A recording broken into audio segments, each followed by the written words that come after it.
Assalamualaikum warahmatullahi wabarakatuh. Di sini kita akan membahas tentang ruang lingkup dari fikih mawaris. Yang pertama, ada definisi fikih mawaris. Definisi fikih mawaris, para fuqaha mendefinisikan hukum kewarisan Islam sebagai suatu ilmu yang dengan dialah dapat kita ketahui orang yang menerima pusaka serta sekedar yang diterima tiap-tiap ahli waris dan cara pembagiannya.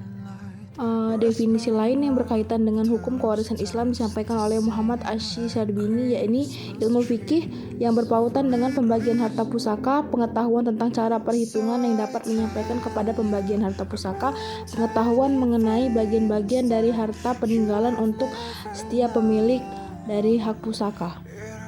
Dan yang kedua, ada syarat dan rukun fikih mawaris. Syarat mawaris yang pertama, orang yang mewariskan harta benar-benar telah meninggal.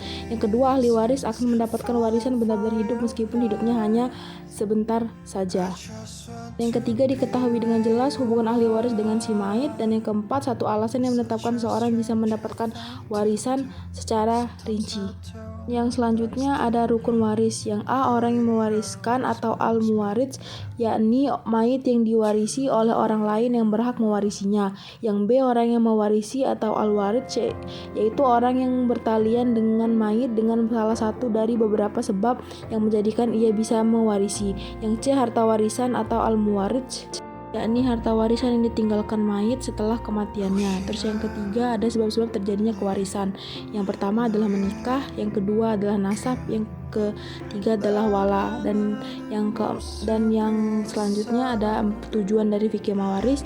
Yang A, sebagai sarana prevensi kesengsaraan atau kemiskinan ahli waris, terlebih lagi jika mengingat bahwa sistem kewarisan Islam memberi bagian sebanyak mungkin kepada ahli waris dan kerabat.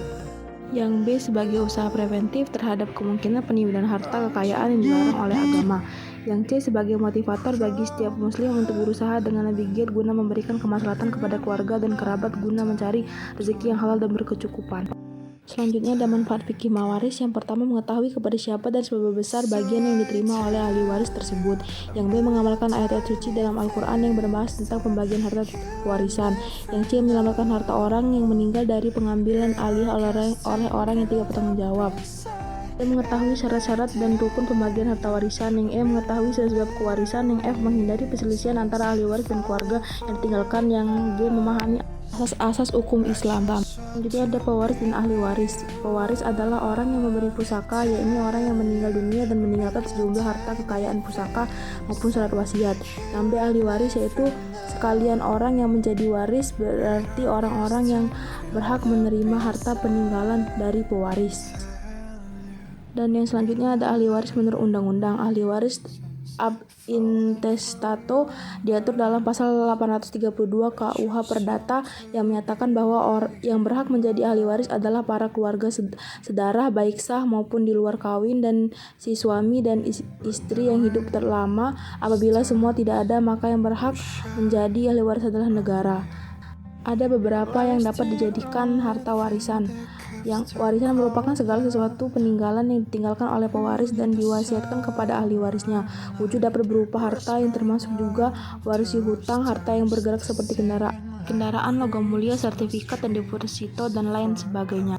Laki-laki yang berhak menerima warisan, yang pertama anak laki-laki, yang kedua cucu laki-laki dari anak laki-laki, yang ketiga bapak, yang keempat kakek atau ayahnya ayah, yang kelima saudara laki-laki sekandung, yang keenam saudara laki-laki sebapak, yang ketujuh saudara laki-laki seibu, yang kedelapan anak laki-laki dari saudara laki-laki sekandung, yang kesembilan anak laki-laki dari saudara laki-laki sebapak, yang kesepuluh suami, yang ke-11 paman sekandung, yang ke-12 paman sebapak, yang ke-13 anak dari paman laki-laki sekandung, yang ke-14 anak dari laki sebapak, yang ke-15 anak laki-laki yang memerdekakan budak.